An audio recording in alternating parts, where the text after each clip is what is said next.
안녕하세요. 날마다 기막힌 정의 박재호 목사입니다. Y 처치, 교회가 이 땅 가운데 많은 지탄을 받고 있음에도 불구하고요, 왜 교회가 참된 소망이 될 수밖에 없는가? 우리가 이 땅 가운데 참된 소망이 되는 교회가 되기 위해서 함께 고민해보고 생각해보는 그러한 시간을 계속해서 갖고 있습니다. 여러분, 우리가 어떤 사람을 오랜만에 만나게 되면 그 사람의 안부도 묻고 또 그 사람이 잘 지내는지 여러 가지를 아마 묻게 될 것입니다. 다시 말해서요, 본론부터 들어가지 않고 서론부터 이렇게 이야기를 풀어가야 되는 그런 것인데요. 오늘 주님께서 이 요한계시록의 말씀을 통해서 사도 요한을 만나셨을 때 이러한 서론도 없이 바로 본론으로 들어가는 것을 보게 됩니다. 예수님께서 돌아가신 이후에 거의 50년에서 60년 만에 드디어 주님을 만났는데, 주님께서 하시는 말씀이 사도 요한, 너 잘 지냈냐? 너 환난과 핍박 가운데서 너무나 고생이 많구나. 이런 격려와 위로의 말씀의 차원이 아니라 바로 사도 요한아, 지금 내가 너에게 보여줄 것을 빨리 7개 교회에게 편지를 보내라. 이렇게 주님께서 지금 말씀하고 있는 거예요. 이 사도 요한이 유배당하고 있었던 이 반모섬은요, 이 길이가 16km 그리고 너비가 8km 되는 아주 자그마한 섬이었습니다. 아주 황량한 곳이었어요. 이 요한이 나이가 90세가 됨에도 불구하고요, 이러한 유배지에 와 있다는 것은요, 그가 나이가 들었다고 해서 이 복음의 길을 멈춘 것이 아니라 계속해서 전진하면서 달려가는 가운데 그가 지금 이 반모섬의 유배지까지 와 있게 된 것입니다. 이러한 불굴의 신앙을 가졌던 사도 요한에게 어느 주일날 예수님께서 찾아오신 거예요. 여러분, 세상은 왜 이렇게 교회를 공격하는 것일까요? 요한계시록의 말씀 보게 되면요, 이 교회를 공격하는 세 가지의 세력이 있다고 말합니다. 첫 번째는 무엇이냐면 바로 정치 세력을 말합니다. 대표적으로 공산주의라든가 제국주의, 이런 사회주의 같은 것이 바로 이런 정치 세력으로서 교회를 핍박하고 억압하는 세력이라는 것을 말씀하고 있고요. 이 두 번째는 무엇이냐면 바로 문화 세력이에요. 우리가 잘 알다시피 이런 문화 세력의 뿌리는요, 바로 인본주의에서 나왔습니다. 인간을 중심으로 한 사상들이요, 자유주의 신학이라든가 무신론, 또 그리고 불가지론, 또한 세상의 다양한 문화 컨텐츠를 통해서 교회를 세속화하고 부패하게 만들고 타락하게 만드는 그러한 세력들이라는 것입니다. 그리고 세 번째가 바로요, 이단 사상입니다. 소위 말하는 다미의 선교회라든가 JMS, 그리고 신천지와 같은 이단 세력들이 교회를 파고들어가지고 교회를 무너뜨리려고 하는 그러한 세력들이 있다는 것이죠. 무엇보다 요한계시록은요, 이 배후에 마귀가 있다는 사실을 우리에게 말씀해주고 있습니다. 이 마귀가요, 이러한 모든 것들을 다 조종하고 있는 거예요. 우리는 이러한 세상의 세력들을 늘 경계하며 믿음의 길을 잘 걸어가야 될 줄을 믿습니다. 그런데 오늘 말씀 보게 되면요, 주님께서 이 반모섬에 있는 사도 요한을 찾아오셨는데, 이 요한을 보자마자 제가 아까 말씀드렸다시피 소아시아 7교회에게 빨리금 지금 편지를 보내라. 내가 지금 너에게 보여주는 모든 것들을 지금 빨리금 그들에게 편지를 보내서 그들로 하여금 알게 하고 그들로 하여금 회개해서 다시금 주님께로 돌아올 수 있도록 그들에게 빨리 서신을 보내라는 주님의 명령이 지금 내려지고 있습니다. 그 소아시아 7교회가 어딥니까? 에베소, 서머나, 버가모, 두아디라, 사데, 빌라델비아, 라오디게아, 이 터키 지방을 주요로 하는 소아시아 7교회를 지금 주님께서 그들에게 빨리 편지를 보내라. 그들이 이 편지를 보고 빨리 회개해서 그 교회가 부패하는 거, 그 교회가 주님의 말씀을 떠나지 않도록 그들에게 빨리금 이 편지를 보내라. 주님께서 이렇게 말씀하고 있는 거예요. 바로 본론부터 들어가자. 60년 만에 찾아오신 주님께서 바로 본론부터 들어가자. 인간적으로 볼 때는 좀 섭섭한 마음, 또 서운한 마음이 있겠죠. 주님께서 안부도 묻고 따뜻한 목소리로 위로해 주시는 말이 있을 법도 한데, 주님은 그것이 아니라 지금 교회에 먼저 말씀하고 있다는 것입니다. 우리가 여기서 한 가지를 알 수 있어요. 주님이 얼마나 교회를 사랑하시는가, 주님이 얼마나 교회를 지금 지켜보고 계시는가, 주목하고 있는가, 우리는 이것을 볼 수 있어야 되겠습니다. 당시 초대교회는 제2차 대박해를 받고 있었습니다. 도미텐 황제에 의해서 그리스도인들이 잡히기만 하면 죽거나 아니면 추방을 당해야 되는 그러한 핍박과 환난 가운데 있었는데, 주님께서 찾아오셔가지고요, 그 환난과 박해를 받고 있는 교회, 그리고 교회가 주님의 뜻에서 벗어나서 쇠퇴의 길을 걸어가고 있는 그 교회를 향해서 주님께서요, 말씀하고 있다는 거예요. 또 한 가지 사실 우리가 알 수 있는 것은 무엇이냐면, 주님께서요, 이 소아시아 7교회를 향해서 말씀하시는 그 내용들을 보게 되면 주님은 이 소아시아 7교회의 모든 상황을 모르시고 있는 상황이 아니라는 거예요.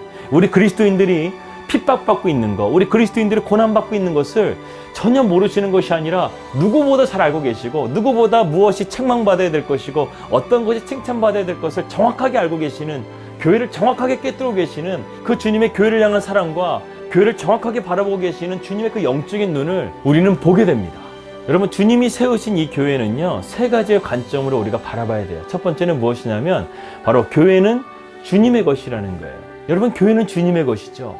누군가에 의한 것이 아닙니다. 어떤 사람들은 내가 교회를 개척했기 때문에 이 교회는 내 것이라고 말하는 사람이 있는데요. 아니라는 거예요. 주님께서 그러한 교회를 할 수 있게끔 권위를 부여해 주시고 그런 역사를 행해 주셨기 때문에 그 교회가 있는 것이지, 절대로 교회는요, 사람이 주인이 될 수 없는 곳입니다. 두 번째, 성경적 교회가는요, 주님께서는요, 교회의 모든 일을 다 알고 계신다는 거예요. 아무리 우리가 은밀하게 어떤 일을 계획한다 할지라도요, 주님은 그것을 다 알고 계신다는 거예요. 지금 코로나 바이러스로 인해서요, 교회가 지금 세상에 많은 지탄을 받고 있습니다. 그런데요, 교회 안에 좋은 것도 있지만 교회 안에 부패하고 타락한 그런 우리의 어두운 모습들이 수면 위로 드러나고 있는 거예요. 저는 이것이 전혀 나쁘다고 생각하지 않습니다. 아픈 것은요, 도려내고 깨끗하게 그 상처를 치유하는 것이 더 중요한 것입니다. 오늘날 교회가요, 이 소아시아 7교회처럼 많은 문제를 끌어안고 있어요. 그런데 그 문제를 주님의 방법으로 해결하는 것이 아니라 인간적인 방법으로 해결하다 보니까 계속해서 그 문제가 마치 누룩처럼 부풀려지게끔 될 수밖에 없는 것입니다. 그런데 성경에서 말하는 세 번째 교회가는요, 주님께서 이러한 교회를 돌보신다는 거예요. 이제 우리가 앞으로 2장부터 살펴보게 될 이 소아시아 7교회에 대한 주님의 책망과 칭찬을 우리가 보게 될 텐데요. 그 내용을 가만히 보게 되면 주님께서 교회를 사랑하실 뿐만 아니라 우리의 선한 목자가 되어주셔서 우리를 돌보고 계신다는 사실을 우리는 깨닫게 됩니다. 그런데 우리는 한 가지 의문점이 들게 되는 것이죠. 우리 믿는 그리스도인들이 안전지대는 교회라고 생각했는데 오히려 교회가 지금 주님께 책망받고 있는 것을 보게 됩니다. 7개의 교회 중에 무려 5개의 교회가 주님께 책망을 받고 있는 거예요. 여러분, 교회란 건물이 아니라 믿는 자들이 모여서 함께하는 공동체가 바로 교회인 것입니다. 그렇기 때문에 우리 그리스도인들의 진정한 안전지대는요, 바로 내가 주 안에 있을 때 진정한 안전과 평강이 있을 수가 있다는 것입니다. 그렇기 때문에 우리가 환난과 핍박을 당할 때 이것에 주목하십시오. 언제나 주님은 우리를 주목하고 계신다. 그리고 우리가 주 안에 있게 된다고 한다면 그 어떠한 세상의 환난과 어려움이 있다 할지라도 우리는 안전하다, 평강하다, 우리 안에 참된 샬롬이 임할 것이다. 이것을 꼭 기억하시길 바라겠습니다. 그렇다고 한다면 이런 환난과 핍박 가운데서 우리 그리스도인들의 신앙의 자세는 어떠한 자세가 되어야 하는가? 첫 번째는 무엇이냐면 우리가 인내심을 갖고요, 하나님의 때를 기다리는 것입니다. 성경에서 보게 되면 그 위대한 사도 바울도요, 하나님의 깊이와 넓이와 높이와 길이를 다 알지를 못했어요. 다니엘도 하나님 앞에 신실했지만 그도 하나님의 그 깊이를 다 이해하지 못했다고 고백하고 있습니다. 그런데 제가 한 가지는 말씀드릴 수 있어요. 고난이 지나고 나면요, 우리는 하나님의 뜻을 알게 된다는 것입니다. 하나님은 약속을 반드시 지키시는 하나님이시고 또 우리의 삶 가운데 선하심을요, 신실하게 이행하시는 하나님이시라는 것을 우리가 잊지 말아야 되겠습니다. 그렇기 때문에요, 우리의 삶 가운데 환난과 어려움이 온다 할지라도 신실하신 하나님을 붙들고 인내하고 하나님의 때를 기다릴 수 있는 그런 믿음의 자세가 필요하겠습니다. 두 번째는 무엇이냐면 우리가 영적인 분별력을 가져야 된다는 것입니다. 여러분, 이거 너무나 중요한 것입니다. 이 소아시아 7교회들 중에 문제가 있었던 교회들에게 반드시 있었던 것이 무엇이냐면 이들이 영적 분별력이 없어서요, 그 교회 안에 거짓 교사들과 또 이단 사설들이 그 교회를 어지럽히고 있었다는 사실입니다. 그만큼 정치 세력, 문화 세력, 이단 세력들이 교회를 끊임없이 공격했다는 것을 우리는 보게 됩니다. 그렇기 때문에 우리는요, 이러한 믿음을 혼란케 하는 이러한 세력들을 우리가 영적인 분별력을 가지고 온전하게 믿음으로 굳세게 나가야 될 줄 믿습니다. 그렇기 때문에 우리는 태만하게 신앙생활을 할 수가 없고요, 좋은 게 좋은 거지 이렇게 할 수 없고요, 이렇게 우유부단하게 예수님을 믿게 되면요, 여러분 큰 코 다치게 됩니다. 지금 우리는 깨어 기도할 때이고요, 주님의 말씀으로 영적인 것들을 바르게 깨닫는 그러한 것들을 키워나가야 될 때입니다. 그리고 세 번째 우리의 신앙의 자세는요, 주님의 영광을 위하여 살아야 된다는 것입니다. 여러분, 인생은요, 빨리 달려가는 것이 중요한 것이 아니라 방향성이 중요한 거예요. 우리의 목적지가 중요하다는 사실입니다. 여러분, 우리의 목적지는 어디입니까? 이 사도 요한이 우리의 목적지를 미리 봤죠. 하나님이 영광에 계신 그 천국을요, 사도 요한은 미리 맛보고 온 것이었어요. 여러분, 요한계시록의 말씀을 통해서요, 우리는요, 우리의 최종 목적지를 다시금 설정해야 됩니다. 다시금 하나님의 영광을 위한 천국을 향한 우리의 목적지가 되어야 될 줄 믿습니다. 그러기 위해서는 우리는 주님의 영광을 위해서 살아야 되겠지요. 주님의 영광을 위해서 사는 것 거창한 거 아닙니다. 작은 것부터 시작하면 되는 거예요.